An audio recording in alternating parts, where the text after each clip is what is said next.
Hello, friends. I am Lakshmi Arora, and I am back again with the complete ancient history video. So हमने last class में देखा था Buddhism के बारे में. जैनिज्म बुद्धिज्म दो इंडियन फिलोसफीज है जिनको हम खत्म कर चुके हैं. अब आगे हम इस लेक्चर में बात करेंगे महाजनपद के बारे में. महाजनपद के बारे में बात करने से पहले हम एक बार देख लेते हैं इनका ओरिजिन कैसे हुआ. तो आपको याद होगा जनपद के बारे में हमने बात करी थी, है ना, जिसके ऊपर राजन राज कर रहा था. राजन वॉज द किंग्स. तो जनपद के बारे में जब हम बात कर रहे थे, लेटर वैदिक पीरियड में हम बात कर रहे थे कि राजा जो किस पे राज करने लगे था, टेरिटरी पे. इससे पहले अर्ली वैदिक पीरियड में किस पे राज कर रहा था, ट्राइब पे. क्योंकि ट्राइब तब नोमैडिक थी, मतलब इधर उधर जाती रहती थी, पेस्टोरल थी, नोमैडिक थी. तो एकदम से टेरिटरी पे मार्क करके उस पर राज करना बहुत मुश्किल था, क्योंकि पूरे लोग इधर उधर घूम रहे थे. तो इसलिए राजन ट्राइब पे राज करता था. पर जैसे हम देखेंगे लेटर वैदिक पीरियड में आयरन की इन्वेंशन हो जाएगी, एग्रीकल्चर अच्छा हो जाएगा, क्योंकि आयरन की इन्वेंशन की वजह से हमने जो स्वॉर्ड्स बनाई, तलवारें बनाई, और उससे जो टूल्स बने, उससे हमने जो इंडो गैंगेटिक प्लेन्स के रीजन के आसपास पे जो एग्रीकल्चर फॉरेस्ट था, फॉरेस्ट एरिया को क्लियर किया, और उस फॉरेस्ट एरिया पे हमने क्या किया था, एग्रीकल्चर किया. क्योंकि वो लैंड कैसी थी, बेहद फर्टाइल, इतने सारी नदियां उस पर बह रही थी. तो लैंड अपने आप में एग्रीकल्चरल लैंड थी, फर्टाइल लैंड थी. तो हम वहाँ पे एग्रीकल्चर करना शुरू कर देंगे. तो जब एग्रीकल्चर करेंगे तो वो लैंड कैसी हो जाएगी, सेटल लाइफ जीने लगेंगे. जब सेटल लाइफ जिएंगे तो अब टेरिटोरियल एक्सपेंशन के लिए वॉर होंगे. आयरन का इन्वेंशन हो चुका है, वॉरफेयर भी बहुत तगड़े होंगे, ठीक है, क्योंकि टूल्स आ जाएंगे ना, तो वॉरफेयर भी बहुत बेटर होगा.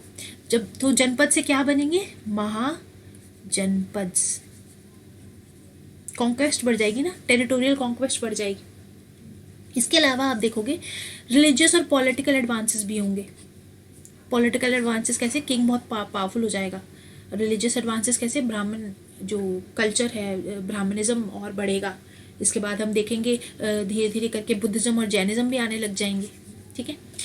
नेक्स्ट में है result. This resulted in mahajanapada. पहले जो छोटे छोटे जनपद थे वो अब मिल के क्या बनेंगे, महाजनपद. क्योंकि एक जनपद जो कि पावरफुल होगा वो बाकी सारे जनपद को कॉन्कर कर लेगा और फिर बनेगा एक महाजनपद. पहले ही बताया, पहले ट्राइब पे रूल कर रहा था राजन, पर जनपद आते आते वो किस पे रूल करेगा, टेरिटरी पे. अब जो आपको दिखेगा वो क्या दिखेगा, महाजनपद एरा में सेकंड अर्बनाइजेशन का एरा दिखेगा. बताया था मैंने वैदिक एज कैसी थी, रूरल थी, रूरल सोसाइटी थी. बट आप जब महाजनपद की बात करोगे तो दिस इज सेकंड अर्बनाइजेशन का एरा. क्योंकि फर्स्ट अर्बनाइजेशन एरा कौन है, हड़प्पन सिविलाइजेशन. इसमें आप देखोगे कि इससे पहले जितनी भी सिविलाइजेशंस रही वो मेजरली इंडिया के नॉर्थ वेस्ट पार्ट में रहती थी. मतलब अफगानिस्तान, पाकिस्तान, वेस्टर्न इंडिया. अब धीरे धीरे करके जब वो पेड़ों को काट लेंगे, फॉरेस्ट को काटेंगे और इंडो गैंगेटिक प्लेन्स की तरफ शिफ्ट करेंगे, तो जो हमारी सिविलाइजेशन है अब वो वेस्ट से ईस्ट की तरफ आ रही है, इंडो गैंगेटिक प्लेन्स की तरफ आ रही है. The plains are more fertile, better agriculture, ठीक है. हायर लैंड फर्टिलिटी रहेगी, रेनफॉल भी यहाँ काफ़ी है, नदियाँ भी यहाँ काफ़ी है, तो प्रॉस्पर भी बहुत करेगा ये रीजन, ठीक है. रीजन कैसा होगा, बहुत प्रॉस्परस रहेगा. अगर आप देखो महाजनपद के बारे में, वैसे तो बहुत सारी लिटरेचर्स में लिखा है, बट कई कई जगह पे, जैसे अंगुतार निकाय, कल ही मैंने बताया आपको, जो जी सुत्त पितक का पाठ है, सुत्त पितक का पाठ है, उसके अंदर लिखा है ये 16 महाजनपद थे. ऐसी भगवती सूत्र which is a Jain text, ठीक है, ये ऊपर वाला बुद्धिस्ट टेक्स्ट, ये जैन टेक्स्ट, इसमें भी लिखा है 16 किंगडम्स रहे हैं, 16 महाजनपद रहे हैं. ऐसे ही आप देखोगे कि 22 महाजनपद की बात कही है इन अष्टाध्यायी में. तो मेजरली हर जगह पे ज़्यादातर हमें 16 देखने को मिले हैं. इसलिए हम मान के चल रहे हैं कि 16 किंगडम्स थे जो कि ऑलिगार्किक थे, मे बी रिपब्लिक भी रहे होंगे. तो ऑलिगार्किक मतलब मोनार्की नहीं थी, मोनार्की ऑलिगार्की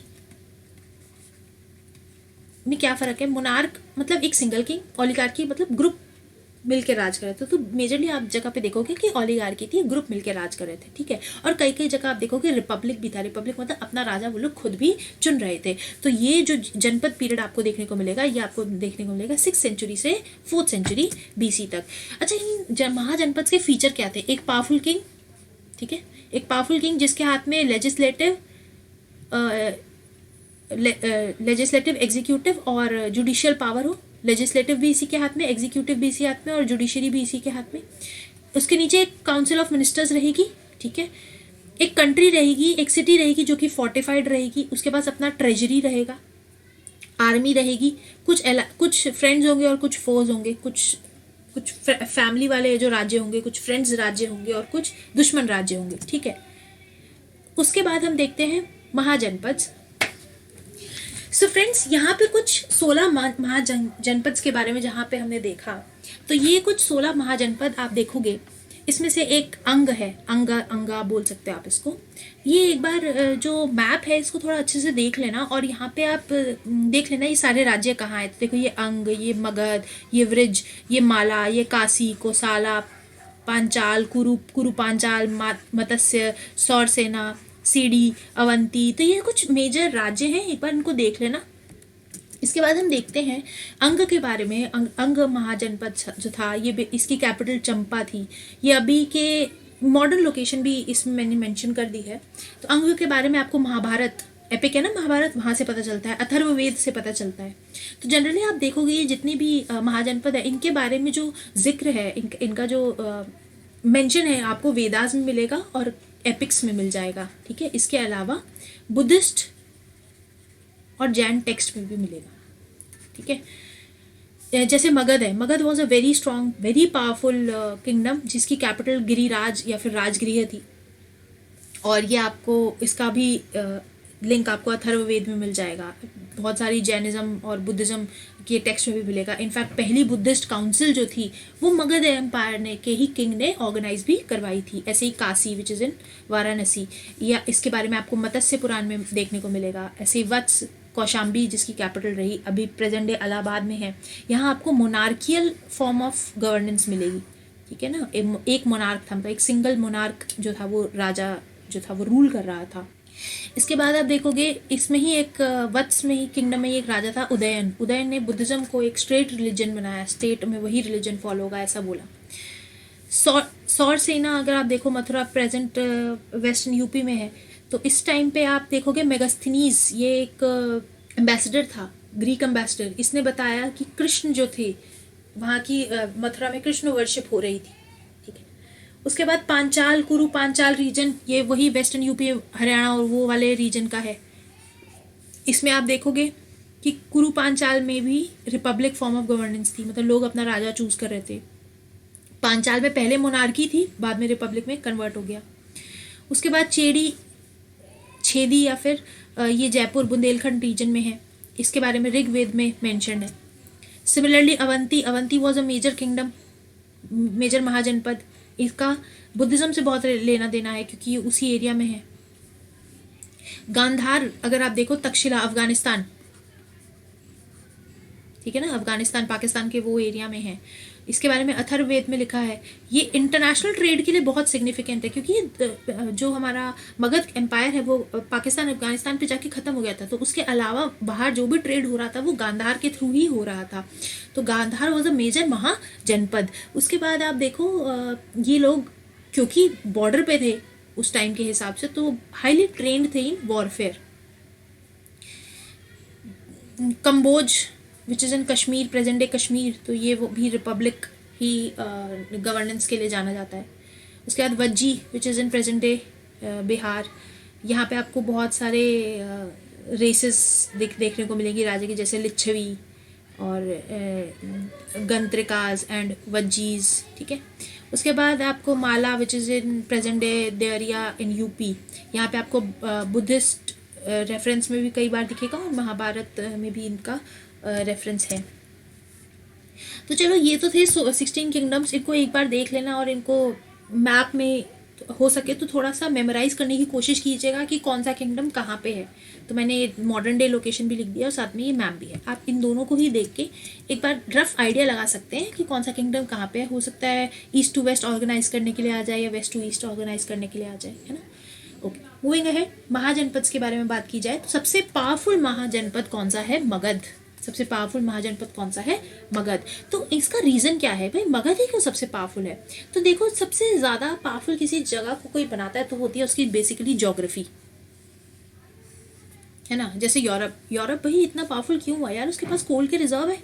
चाइना आज की डेट में सब पे इतना भारी क्यों पड़ रहा है? उसके पास एपीआई है, अगर पता हो, एक्टिव फार्मास्यूटिकल इंग्रेडिएंट्स है।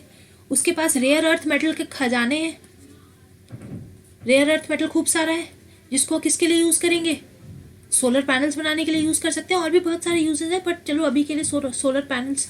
तो आप देख रहे हो कि उसके पास जोग्राफिकल एडवांटेज है ना। ऐसे ही मगध के पास भी जोग्राफिकल एडवांटेज थी। क्या थी वो जोग्राफिकल एडवांटेज? वो थी गंगा की वैली। जिस जगह पे ये किंगडम है, आप देखो मैप में, ये रहा मगध। जिस जगह पे ये किंगडम है वहाँ गंगा नदी बहती है।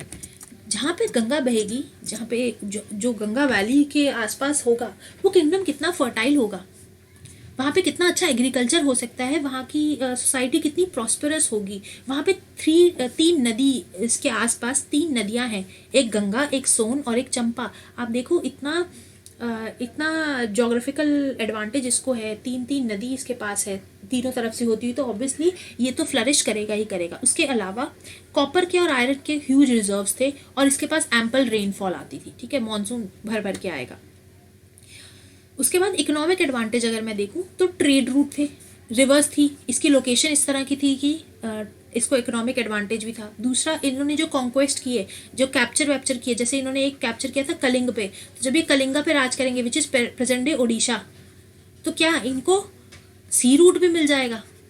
अब ये समुद्र के रास्ते भी ट्रेड कर सकते हैं। जब समुद्र के रास्ते ट्रेड करेंगे तो ओवरसीज ट्रेड भी बहुत ज़्यादा हो जाएगा। दूसरा, इनकी इकोनॉमिक हेजीमनी थी, क्योंकि इन्होंने गंगा पे मास्टरी कर ली थी, ठीक है। उसके बाद बिम्बिसार, आप देखोगे बिम्बिसार अंग एक राज्य था, उसको कैप्चर जब करेगा तो चंपा रिवर को भी कैप्चर कर लेगा। तो पहले इनके पास चंपा नहीं थी, तो जो बाद में कॉन्क्वेस्ट हुए उस पर इनके जो राजा थे, जो इनको पॉलिटिकल एडवांटेज भी था, क्योंकि जो इनके राजा थे वो काफ़ी पावरफुल थे, काफ़ी विजनरी थे, ठीक है। उसके बाद आप सोसाइटल फैक्टर्स देखो, सोसाइटी इनकी अनऑर्थोडॉक्स थी, ठीक है, बहुत ज़्यादा वेदों और इन सब में बिलीव करने वाली नहीं थी, लिबरल थे इनके ट्रेडिशंस, ठीक है। इसलिए आप जब भी देखोगे जहाँ पे भी थोड़ा सा लिबरल सोसाइटी होगी, जो सोसाइटी चेंज को एक्सेप्ट करने वाली होगी, वो सोसाइटी जनरली आप देखोगे स्टेबल होगी, और अगर स्टेबल होगी सोसाइटी तो प्रॉस्पर तो करेगी ही, ठीक है, क्योंकि वो बीच में लड़ाई नहीं करेगी। सोसाइटी में आपस में लड़ाइयाँ उतनी नहीं होंगी, है ना, स्टेबल है ना सोसाइटी, सब अपने में खुश है, आपस में लड़ाई नहीं करेंगे, तो अपना दिमाग, अपना जो टाइम है वो किसको देंगे, वो प्रॉस्पर होने में, आगे बढ़ने में समय लगाएंगे, अपने टेक्नोलॉजी को एडवांस करेंगे, अपने इकोनॉमी को एडवांस करेंगे। उसके बाद आप देखो सोसाइटी में बहुत ज़्यादा कोई ऐसा नहीं था कि अपर क्लास डोमिनेट कर रही थी, मैंने बताया ना अनऑर्थोडॉक्स सोसाइटी थी, वेदा के कल्चर को उतना नहीं मानती थी, तो इसलिए अपर क्लास डोमिनेट करे ऐसा नहीं था। क्योंकि आप देखोगे बहुत सारे मगध के जो रूलर्स हैं, जो किंग्स निकल के आए, वो बहुत ही लो ओरिजिन के थे। जैसे अपने चंद्रगुप्त मौर्य माने जाते हैं, मूरा नाम की एक फीमेल के बेटे थे, जो कि शूद्र मानी गई है, ठीक है, कोई बात नहीं, आगे देखते हैं। तो मगध के बारे में जब हम बात करें, जो लास्ट एक फैक्टर जो इनके एडवांटेज में था वो था पॉलिटी। देखो ज्योग्राफी कितनी भी अच्छी हो जाए, ज्योग्राफी तो पाकिस्तान की भी बहुत अच्छी है ना, कैसे, चाबार जो कॉरिडोर है वो उसके पास है, तो इस हिसाब से तो पाकिस्तान की पॉलिटी सबसे अच्छी है। उसको अफगानिस्तान, सेंट्रल एशियन रिपब्लिक्स, उसका तो सबसे कनेक्शन है, बॉर्डर, नेचुरल बॉर्डर्स उससे शेयर होते हैं, तो इस हिसाब से तो प्रॉस्पर सबसे ज़्यादा पाकिस्तान को करना चाहिए, बट नहीं कर रहा है। रीज़न बीइंग क्या, पॉलिटिकल फैक्टर्स, पॉलिटिकल विल नहीं है। बट आप देखोगे मगध एम्पायर में पॉलिटिकल विल बहुत अच्छी थी, जो लीडर्स थे वो बहुत स्ट्रांग थे, तो इसलिए ये जो आर्मीज पे खूब ध्यान देंगे, अपनी वेपनरी को एडवांस करेंगे, रूलर्स जो होंगे बहुत एम्बिशियस होंगे, तो इसलिए रेगुलर कॉन्क्वेस्ट पे भी जाएंगे। And they were the first one two use elephants in the army. तो जब आप एलिफेंट को यूज़ करोगे, आप देखो हाथी इतना भारी है, उसको गिराना और उसके ऊपर से गिरना इज़ वेरी मतलब बहुत मुश्किल होगा, तो इसलिए जब ये एलिफेंट्स को अपनी कैवलरी में यूज़ करेंगे तो और ये स्ट्रांग हो जाएंगे। इसके बाद अगर आप देखो इनकी जो लोकेशन थी वो इम्प्रेगनेबल थी, मतलब इनकी लोकेशन में कोई बाहर वाला एनिमी आसानी से आ नहीं सकता था, क्योंकि आप देखो इसके 3 तरफ तो नदियां हैं, ठीक है, और इसके आसपास गिरिराज है, मतलब 5 माउंटेन्स हैं, गिरिराज मतलब 5 माउंटेन्स है। तो आप देखो कि जब इसकी इस तरह से स्ट्रेटेजिक लोकेशन होगी कि कोई इसको टच नहीं कर पाएगा, और जब ये नीचे आते आते अपना कलिंग को के राजा ओडिशा को भी कैप्चर कर लेगा, तो इसको एक तरफ से समुद्र है, उस टाइम पे इतना अच्छा सी रूट नहीं पता था किसी को, तो कोई इस पर अटैक करेगा भी कैसे, ठीक है। ऊपर से प्रॉस्पर कर रहा था, पॉपुलेशन भी ज़्यादा थी, तो आर्मी भी बहुत अच्छी थी। मूविंग अहेड, देखो मगध जब हम किंगडम पढ़ेंगे, हालांकि मैं ये नहीं बोलूँगी कि इसके अलावा कोई किंगडम नहीं रहे होंगे, बिल्कुल रहे होंगे, बट हम सिर्फ इन 4 किंगडम पे ज़्यादा फोकस करेंगे। उसमें सबसे पहले हर्यंका डायनेस्टी, फिर शिशुनाग, फिर नंद डायनेस्टी और मौर्यन डायनेस्टी। ठीक है, नंद डायनेस्टी को फर्स्ट नॉन क्षत्रिय डायनेस्टी भी कहा जाता है। ठीक है, इनको अधर्मिक डायनेस्टी भी कहा जाता है। अधर्मिक मतलब जो धर्म को फॉलो नहीं करते, जो धर्म को फॉलो नहीं करते, तो धर्म मतलब जो वेदा को फॉलो, जो वेद को फॉलो नहीं करेंगे। ठीक है, तो ये फर्स्ट नॉन क्षत्रिय डायनेस्टी कहा जाता है। अच्छा, हम इन्हीं 4 डायनेस्टीज के बारे में पढ़ेंगे, एक एक करके शुरू करते हैं। सबसे पहले पढ़ेंगे हर्यंका डायनेस्टी के बारे में। तो हर्यंका डायनेस्टी का ये टाइम पीरियड है। हर्यंका डायनेस्टी के जो सबसे पहले रूलर आए वो थे बिम्बिसार। बिम्बिसार जो थे वो फाउंडर थे इस डायनेस्टी के। ये बुद्धा के कंटेम्प्रेरी और महावीरा के कंटेम्प्रेरी माने जाते हैं, और बुद्धिज्म के तो ये फॉलोअर भी थे बिम्बिसार। ओके, इनकी कैपिटल थी गिरिवराज या फिर राजगृह। ये कैपिटल पे थोड़ा ध्यान देते चलना है ना। राजगृह आप देखोगे कैपिटल क्यों होगी, क्योंकि ये सराउंडेड होगी by major rivers and by mountains. Giriraj मतलब गिरी मतलब माउंटेन्स, माउंटेन्स के राजा। तो first king to have a standing army, तो he will be the one who will have a standing army also.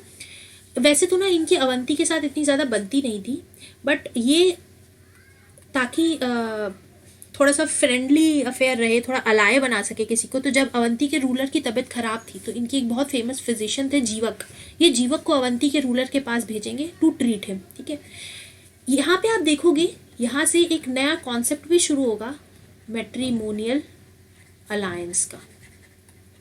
Matrimonial alliance मतलब शादी करके अलायंस बनाना, है ना। आप किसी से आप शादी कर लोगे तो उसकी फैमिली अब आप पे तो अटैक नहीं करेगी ना, तो इसलिए ये मैरी करेंगे एक लिच्छवी प्रिंस को, वैशाली को। देखो अवंती के साथ भी इन्होंने अच्छे रिलेशन कर लिए अपना फिजिशियन भेज के, वैशाली महाजनपद के साथ भी अच्छे रिलेशन कर लिए अपना उनकी बेटी से शादी करके। उसके अलावा ये कॉन्क्वेस्ट करेंगे अंग को, और अंग को अपने अंदर मिला लेंगे। ठीक है ना, अंग वॉज ऑल्सो महाजनपद। इसके बाद आप देखो इनका बेटा अजात शत्रु, इनका बेटा इन्हीं को मारेगा और इनकी गद्दी अपनी कर लेगा। तो अजात शत्रु वॉज अ पर्सन जिनके टाइम पे फर्स्ट बुद्धिस्ट काउंसिल होगी इन राजगृह इटसेल्फ। ठीक है, इसने भी कई सारे वॉर लड़े। इनफैक्ट इसकी तो खूब ज़्यादा एग्रेसिव एक्सपेंशनिस्ट पॉलिसी थी। इसके फादर जहाँ तक कि मैट्रिमोनियल अलायंस की तरफ जा रहे थे, अपने फ्रेंड्स बना रहे थे फिजिशियन को भेज के। यहाँ पे आप देखोगे ये सीधा वॉर ही लड़ रहा था। इसने कोशाला के साथ, वैशाली के साथ वॉर लड़े, और इन वॉर्स में इसने कैटापुल्ट्स का इस्तेमाल किया। पत्थरों को नहीं, वो अगर आपने अरे कौन सी मूवी है, साउथ की मूवी है, इंडिया में नॉर्थ में भी बहुत चली थी, SS राजा मौली की, अगर वो मूवी नाम नहीं मुझे याद आ रहा, बट आप उसको देखोगे तो वहाँ पे जो जैसे कैटापुल्ट्स यूज़ किए हैं, जैसे चैरियट्स यूज़ किए हैं फॉर मास किलिंग, उस तरह के आप वॉर मशीन्स देखोगे इनको यूज़ करते हुए। इसीलिए बोलते हैं he had an aggressive expansionist policy. उसके अलावा the main thing he did was fortify the capital city Rajgriha. तो राजगृह के आसपास बड़ी बड़ी दीवारें, फोर्टिफिकेशन मतलब बड़ी बड़ी दीवारें बना दी। ठीक है, ताकि कोई अगर अटैक भी करे तो राजगृह के आने से पहले उसको रुकना ही पड़े। उसके बाद एक इनका बेटा होता है उदयन। उदयन भी जैसे अजातशत्रु अपने फादर को मार के राजा बना, उदयन भी अपने फादर को मार के ही राजा बनेगा। उसके बाद इनके 3 सक्सेसर्स और आएंगे, अनिरुद्ध, मांडा, नाग 10 का, बट नॉट इम्पॉर्टेंट, कुछ इम्पॉर्टेंट नहीं घटा इनके टाइम पे, इनके सक्सेसर्स के टाइम पे, तो इनके बारे में पढ़ने की ज़रूरत नहीं है। Moving on, next dynasty which is Shishunaga dynasty. ये इनका टाइम पीरियड है। इस डायनेस्टी के फाउंडर शिशुनाग ही थे, उन्हीं के नाम पे ये डायनेस्टी रखी गई। He was initially viceroy of Kashi, तो काशी वॉज महाजनपद, उनके वायसरॉय थे, and later he became the king of Magadh. इनकी भी कैपिटल वही रही, गिरिराज राजगृह। रीजन बीइंग वही कि ये एक तो this place was surrounded by rivers and also by mountains. तो एक तो माउंटेन्स जो थी वो इनको प्रोटेक्शन देती थी, और रिवर्स ट्रेड के लिए बहुत अच्छा था, तो प्रॉस्पर करता था ये रीजन, इसलिए कैपिटल बनी।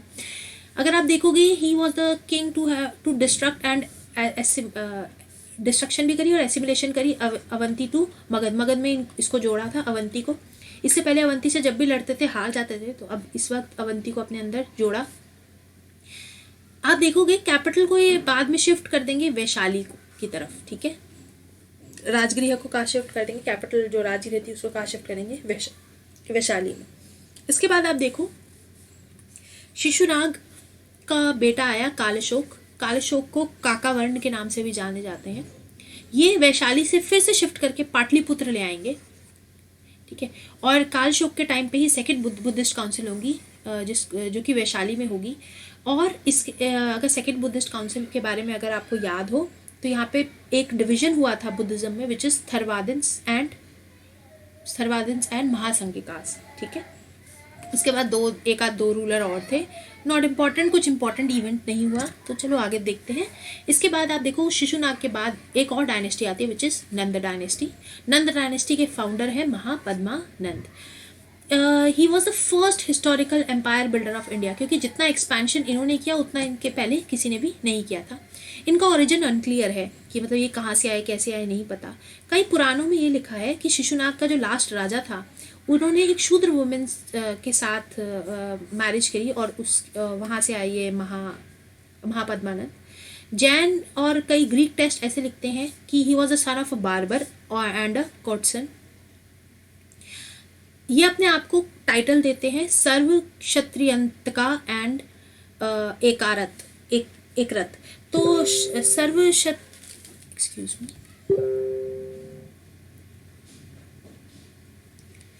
तो सर्व क्षत्रियंतका का मतलब है सारे क्षत्रियों को मारने वाला, एंड एकारत मतलब एक बहुत बड़ा राजा। ओके, एक्सपेंशन अगर आप देखो इनके एम्पायर का तो Kuru in north, Godavari in south, Magadha in east and Narmada in west. तो आप देखो कितना ज्यादा टेरिटोरियल एक्सपेंशन था, ठीक है।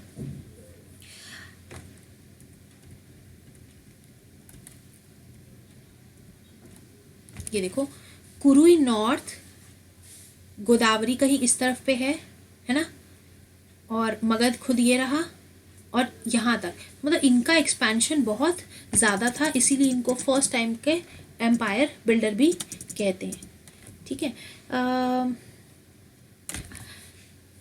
इनके बारे में अगर आपको पढ़ना हो तो ही एडेड कलिंग टू मगध। कलिंग को मगध में ऐड करने वाले यही थे महापद्मानंद। और इन्होंने वहाँ पे एक कैनाल भी बनाया जिसके बारे में कहाँ लिखा है, हाथी गुम्फा एक इंस्क्रिप्शन है खारवेल में, वहाँ पे लिखा है। Kharavela is also a place in Odisha. वहाँ पे उस इंस्क्रिप्शन पे ये चीज़ लिखी है कि उन्होंने वहाँ पे एक कैनाल बनवाया था। इनके बेटे हैं धनानंद, ये लास्ट रूलर भी हैं नंद डायनेस्टी के। इन्हीं के टाइम पे नॉर्थ वेस्ट इंडिया में अलेक्जेंडर ने इन्वेड किया था। हालांकि धनानंद से डायरेक्ट इनका कोई एनकाउंटर नहीं रहा है, बट इनका टाइम था जब अलेक्जेंडर इंडिया आया था। ही वॉज वेरी अनपॉपुलर क्योंकि इनकी टैक्स रेजिम्स बहुत ऑपरेसिव थी। He had very rigid anti Kshatriya policy. आगे एक बार देखें तो हम देखते हैं, जब हमने यहाँ बात करी अलेक्जेंडर के बारे में तो हम एक बार यहाँ पे ये भी देख लेते हैं कि कौन कौन सी फॉरेन इन्वेजन उस टाइम पे हो रही थी। तो फॉरेन इन्वेजन की अगर मैं बात करूँ तो दो इन्वेजन हुई थी। एक इरानियन डायनेस्टी थी जिसको अकेमेनिड बोलते हैं, और एक अलेक्जेंडर की इन्वेजन हुई, ठीक है। इरानियन वाली तो काफ़ी पहले हुई थी 500 BC में, ठीक है। उस टाइम पे बिम्बिसार थे मगध के राजा, द फर्स्ट हर्यंका डायनेस्टी वाले, ठीक है। फाउंडर थे साइरस, इस डायनेस्टी के अकेमेनिड डायनेस्टी के फाउंडर थे साइरस। इन्होंने इंडस रीजन के वेस्ट पे इन्वेड किया था और कंट्रोल कर लिया था गांधार को, कंबोज को और मद्रा को। साइरस के ग्रैंडसन थे डेरियस, ठीक है। डेरियस जब आए तो इन्होंने पंजाब और सिंध रीजन को कॉन्कर किया। अच्छा, जब ये लोग कॉन्कर करेंगे तो क्या सब कुछ बर्बाद ही करेंगे? नहीं नहीं नहीं नहीं, इसका इम्पैक्ट क्या पड़ेगा? जब ये लोग एक दूसरी डायनेस्टी इंडिया में आएगी, यहाँ पे कॉन्कर करेगी, तो क्या होगा? इंडो ईरानियन ट्रेड रूट खुल जाएंगे। लोगों को पता चलने लगेगा, अच्छा ये यहाँ इंडिया जो है वो इंडो ईरानियन ट्रेड कैसे कर सकते हैं। इसके अलावा जब ये वहाँ से आएंगे तो एक खरोष्टी स्क्रिप्ट लेके आएंगे। खरोष्टी स्क्रिप्ट बेसिकली जैसे हमारी देवनागरी स्क्रिप्ट है ना हिंदी की, या फिर रोमन स्क्रिप्ट है इंग्लिश की, तो हम कैसे लिखते हैं? लेफ्ट टू राइट लिखते हैं। तो खरोष्टी स्क्रिप्ट क्या होगी? उल्टी, राइट टू लेफ्ट लिखेंगे, ठीक है। तो खरोष्टी स्क्रिप्ट लेके आएंगे। पिलर कंस्ट्रक्शन के और अलग अलग टाइप्स लेके आएंगे, जैसे कि मोनोलिथिक, जो हमारा अशोकन पिलर है मोनोलिथिक, एक ही रॉक कट जो पिलर है उसका बेल शेप, उसके ऊपर है ना लोटस लोटस की शेप पे, जो हमारे सारनाथ पिलर के ऊपर भी है। तो ऐसा इस तरह के कंस्ट्रक्शन का पैटर्न भी वो वहाँ से जब आएंगे तो लेकर आएंगे। उसके अलावा हेलेनिस्टिक आर्ट आएगी। हेलेनिस्टिक आर्ट मतलब वो जो बुद्ध के पीछे वो जो चक्र नहीं दिखाते किसी भी गॉड के पीछे, तो उस तरह के आर्ट, उससे रिजेंबल करती हुई आर्ट आएगी। हालांकि हम ये और पढ़ेंगे हेलेनिस्टिक आर्ट के बारे में, आर्ट एंड कल्चर के बारे में, बट यहाँ पे थोड़ा रेफरेंस आ रहा था तो इसलिए मैंने बता दिया। तो अगर कभी भी किसी फॉरेन इन्वेजन के बारे में बोलो कि अरे नहीं ये तो पूरी तरह से खराब थी, तो नहीं, it was somewhere also a blessing in disguise, क्योंकि ट्रेड बढ़ेगा, क्योंकि वहाँ से नया एक कल्चर आएगा, एक नई आर्ट फॉर्म डेवलप हो सकती है। ऐसा भी होगा कि अपनी इंडिजिनस आर्ट फॉर्म जो है वो ख़त्म हो जाए, बट स्टिल एक नया आर्ट एंड कल्चर का फॉर्म बढ़ेगा। जैसे यहाँ पे देखो आप पिलर कंस्ट्रक्शन का टाइप जो है वो चेंज होगा। इसके बाद आप देखो अलेक्जेंडर का इन्वेजन, मैंने बताया डेरियस 3 जो थे लास्ट एकेमेनिड एम्पायर के जो राजा थे, was defeated by him. Alexander इसको डिफीट करेगा और ये हिंदू कुश माउंटेन्स जो कि अफगानिस्तान में है, इसको क्रॉस करके नॉर्थ वेस्ट इंडिया में आ जाएगा। उस टाइम पे Ambhi Taxila which is also in Afghanistan, Taxila के राजा होंगे एक अंभी, उनसे लड़ेगा और अलेक्जेंडर जीत जाएगा।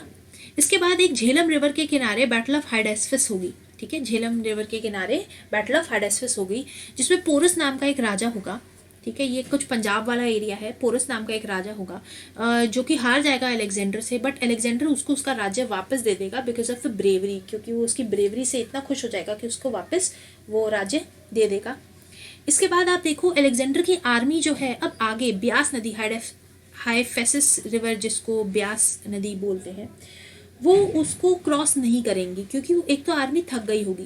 पहली बात, आर्मी थक गई थी क्योंकि आर्मी लगातार लड़ाई कर रही थी।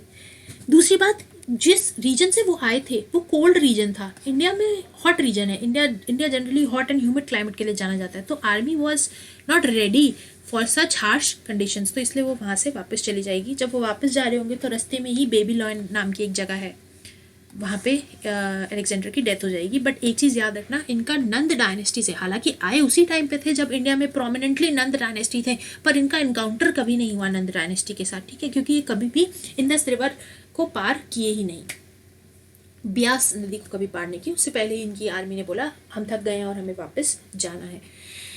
अच्छा, इसके बाद आप देखोगे नंद वंश का अंत होता है, तो नंद डायनेस्टी है उसका एंड हुआ क्यों, तो राइज क्यों हुआ मौर्यन डायनेस्टी का। एक तो धनानंद बहुत अनपॉपुलर था, मैंने बताया, एंटी क्षत्रिय पॉलिसी उसकी बहुत रिजिड थी। उसके बाद बहुत ही ऑपरेसिव टैक्स रिजीम थी, विजनरी नहीं था। इन शॉर्ट अगर मैं बोलना चाहूँ तो विजनरी नहीं था, उसे समझ नहीं आया कि लोगों के दिल में जगह बनेगी तभी रूलर आगे या डायनेस्टी आगे कैरी फॉरवर्ड होगी।